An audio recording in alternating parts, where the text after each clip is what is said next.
আজকে ডিসেম্বরের 28 তারিখ শনিবার। আর আমি কোথায় রয়েছি জানো? তোমরা নিশ্চয়ই চিনতে পারছো। আমি রয়েছি দিদির বাড়িতে। সকাল সকাল বাজারের থলে নিয়ে হাতে দিদির জন্য অপেক্ষা করছি। ওই যে দিদি এসে গেছে। পায়ে পা মিলিয়ে দিদির সঙ্গে চলো বাজারে।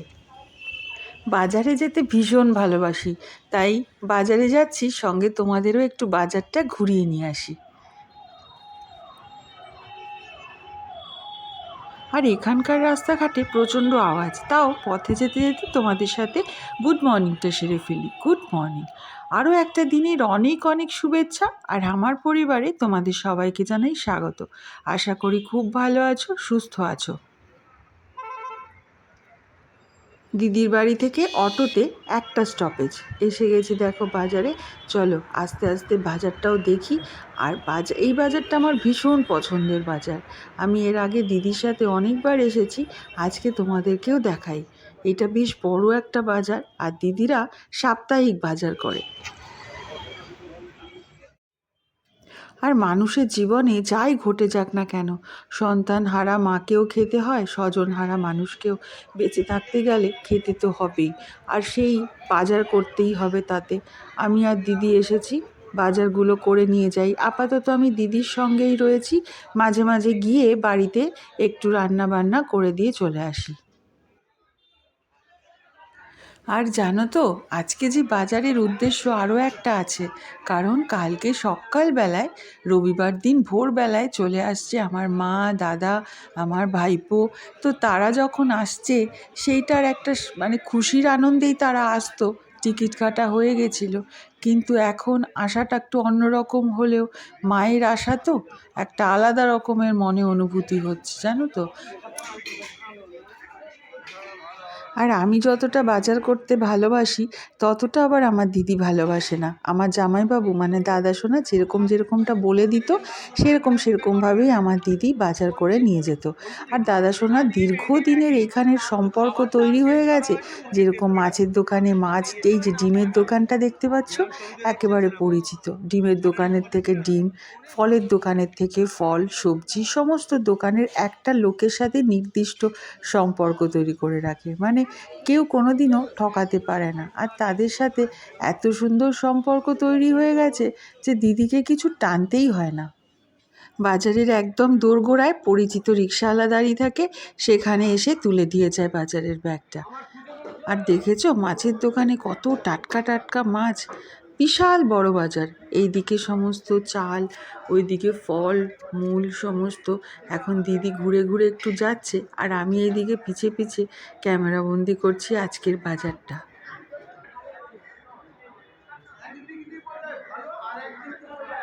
আর এই দোকানটা থেকে টাটকা টাটকা একদম পার্শে মাছ নেওয়া হচ্ছে, আর কিছু ট্যাংরা মাছ। পার্শে মাছ আমার মায়ের ভীষণ পছন্দের। আর আমরা যতই পাশে থাকি না কেন, জীবনের লড়াইটা সবাইকে একাই লড়তে হয়। আর এই বাজারটা এত বড় বাজার, এটা তো মাছের বাজার। এই জায়গাটা তাই রাস্তাঘাটগুলো একটু ভেজা ভেজা নোংরা, নইলে বেশ পরিষ্কার পরিচ্ছন্নই থাকে।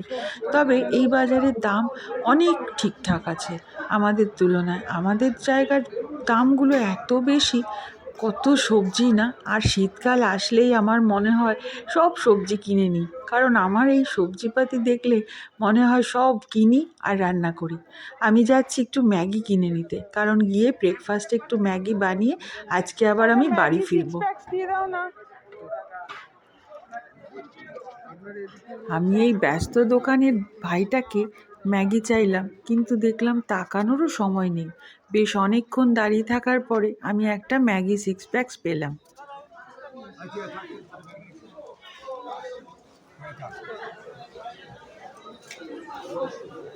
দিদির মোটামুটি সব টুকটুক করে কেনা হয়ে গেছে। এবার বাজারের ব্যাগ মোটামুটি ভর্তি দেখতে পাচ্ছি। আমার মনে হয় আর কিছু কেনার নেই। এই পথ দিয়েই বেরোনোর রাস্তা, এখান দিয়ে বেরোবো। আর বাজারের ব্যাগগুলো ওর দোকানের দাদাগুলোই দিয়ে যাবে।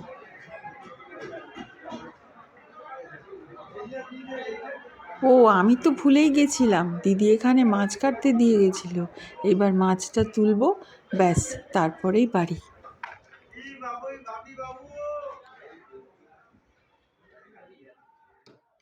আর দিদির বাড়িতে কোনো ভিডিও শ্যুট করিনি, সোজা চলে এসেছি বাড়িতে। কারণ সব সময় সব পরিস্থিতি তো ঠিক লাগে না, তার জন্য বাজার তুলে নিয়ে অবশ্য ম্যাগি আর বানাইনি, আমি তাড়াতাড়ি করে বাড়িতে চলে এসেছি। বাড়িতে এসে তিতুনের হাতে গরম গরম 1 কাপ কফি এই ওয়েদারে ভীষণ মনটা চাঙা করে দেয়। নাইস লাগছে, খুব ভালো লাগছে এই সময় না একটু কফি সহযোগে একটু পকোড়া টকোড়া হলে খুব ভালো হয়। যদিও পকোড়া হয়নি, শুধু কফি হচ্ছে। আমি আর তিতুন একটু কফি খাই। এই যে খাই। যদিও এখন কোনো পকোড়া নেই, তিতুন খাচ্ছে চিজ বল দিয়ে আর আমি খাচ্ছি একদম প্লেন চিপস দিয়ে। এই চিপস খেতে ভীষণ ভাল লাগে আমার। তারপর আমি নিয়ে বসেছি একটা 7 দিন ধরে একটা লাউ ছিল ফ্রিজে, সেই লাউটাকে আজকে আমাকে জবাই করতেই হবে। আর এনাকে বাজারে পাঠিয়েছিলাম, কি এনেছে দেখো। দেখি না গো, তুমি মূলো এনেছিলে, সেই মূলোটা আমি টেস্ট করে ডাঁটা ভেবে খেয়েছি, চিবি চিবিয়ে। বেশ এত বড় বড় ছিবড়া হয়েছে। তাহলে তো দুটোর স্বাদ পেয়েছো, ডাটারও স্বাদ পেয়েছো, মূলোরও স্বাদ পেয়েছো। হ্যাঁ, তুমি এত বড় সাইজ কোথায় পাও? এই দেখো তোমাদের মদন মোহন, কি মদন মোহনের ইয়ে, আরে মদনপুর বিয়ের পরে শিবুরালি মদন। এই মদনপুরের কফি যদি বাজে হয়, হ্যাঁ সবাইকে আমি বলবো। এই দেখো মদনপুরের কফি, এত বড় সাইজ। আমি কোনোদিনও নাম শুনিনি, এ বাবা এটা আমারই হয়তো ভুল। মদনপুরে আরে মদনপুর কল্যাণী দুটো তাই, কিন্তু আমি যে এত বাজারে যাই, আমি কখনো এরকম বড় বড় কফি দেখি না। এই দেখে যাও আমার পেঁয়াজ পাতাটা, দেখে যাও।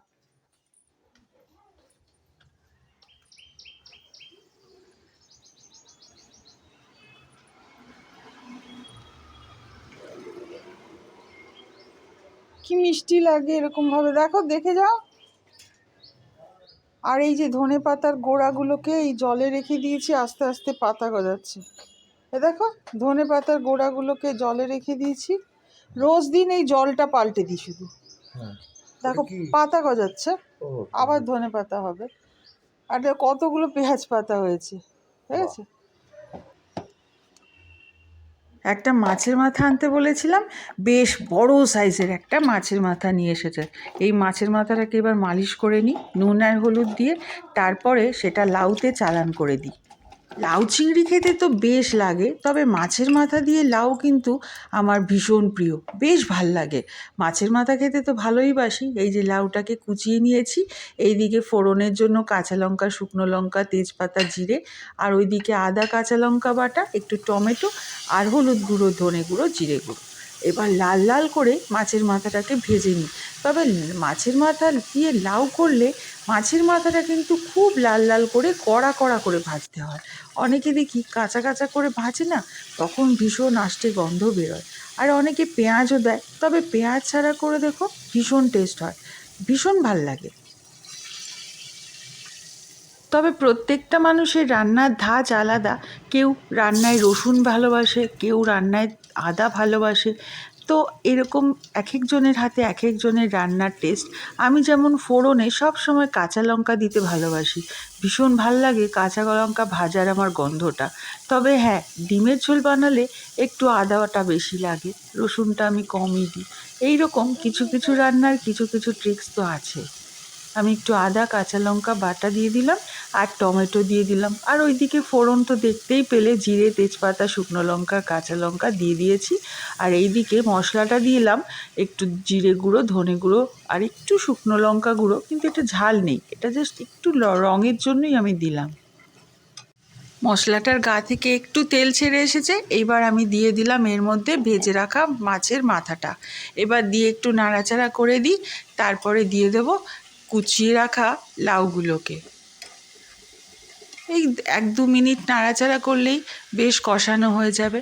আর লাউটা কোনো দোষ নেই জানো তো, লাউটা এত কচি ছিল, কিন্তু যেহেতু 7 দিন ধরে ফ্রিজে রয়েছে, তার আর কি রসকস থাকে বলো।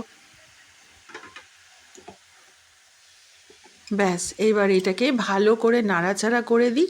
সব মশলা তো দেওয়া হয়েই গেছে, এইবার শুধু পড়বে নুন আর মিষ্টি। স্বাদ মতন রান্নায় যদি নুন আর মিষ্টি পড়ে তাহলেই টেস্ট তুখোড়। আর সেদ্ধ হতে হবে একদম সুন্দর করে। একটু লবণটা দিয়ে দিলাম, এবার চাপা ঢাকা দিয়ে দিলেই পুরো লাউটা মজে যাবে। আর আমার ভিডিওর কন্টেন্টই একটা রেসিপি তো থাকেই, আমি কি রান্না বান্না করি তাই নিয়ে আমার ব্লগ। তাই যারা নতুন শিখছো তাদের উপকারে লাগতে পারে, তাই আমি সহজ পদ্ধতিতে সমস্তটাই বললাম। আমি এতে স্বাদ মতন মিষ্টি দিয়ে দিয়েছি। এবার 5-7 মিনিট এটাকে চাপা ঢাকা দিয়ে কষিয়ে নিই। আজকে আবার অনেকগুলো রান্না করতে হবে। এখন একটু ফুলকপির পাকোড়া খাবে বললো, সেই মদনপুরের ফুলকপি। তারপরে একটু ডিমের কারি করব। আজকে তো দিদিদের বাড়িতে যাব, এবার দিদিদের বাড়িতে গিয়ে ফুলকপি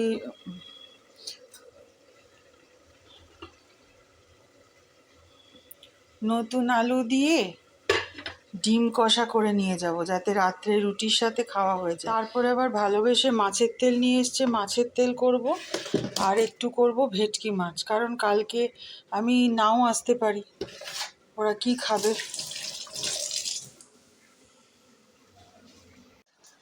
এই যে মদনপুরের কফি ভাজা খেতে চেয়েছো? আচ্ছা মদন খাবো। ভাত পাতে খেও। এই যে সেই মদনপুরের বিখ্যাত ফুলকপি আমি একটু ভাজা করেছি বেসন দিয়ে, কালো জিরে, কাঁচা লঙ্কা দিয়ে। আর তরকারিটা নামিয়ে দিয়েছি, ব্যাস রান্নাও কমপ্লিট। তারপরে আমি আবার ডিমের ঝোল আর বাকি রান্নাগুলো এবার সারবো। আর যত বাসন আছে সেগুলোকে ক্লিন করে, রান্নাঘর ক্লিন করে আজকে একদম দোকান ঝাঁপ বন্ধ করে দেবো, কারণ আমি দিদির বাড়িতে চলে যাব সেই জন্য। আর আজকে একটু বেশি করে ডিমের ঝোল রান্না করছি, কারণ কিছুটা ডিম নিয়ে যাব ওই বাড়ির জন্য, আর কিছুটা রেখে যাব কর্তামশাইয়ের জন্য। আমার রান্নাবান্না প্রায় শেষের পথে। আজকের দুপুরে লাঞ্চ মেনু দেখাতে দেখাতেই ভিডিওটা শেষ করছি। কেমন লাগলো আজকের ব্লগটা কমেন্ট করে অবশ্যই জানিও। ভালো লাগলে একটা লাইক দিয়ে আমার পাশে থেকো। নিজেদের অনেক খেয়াল রেখো, সুস্থ থেকো। আবার তোমাদের সাথে দেখা হবে আমার পরের একটা ব্লগে। ততক্ষণের জন্য বাই। তারপরে ওর দিয়ে ক্যামেরাটা প্যান করো।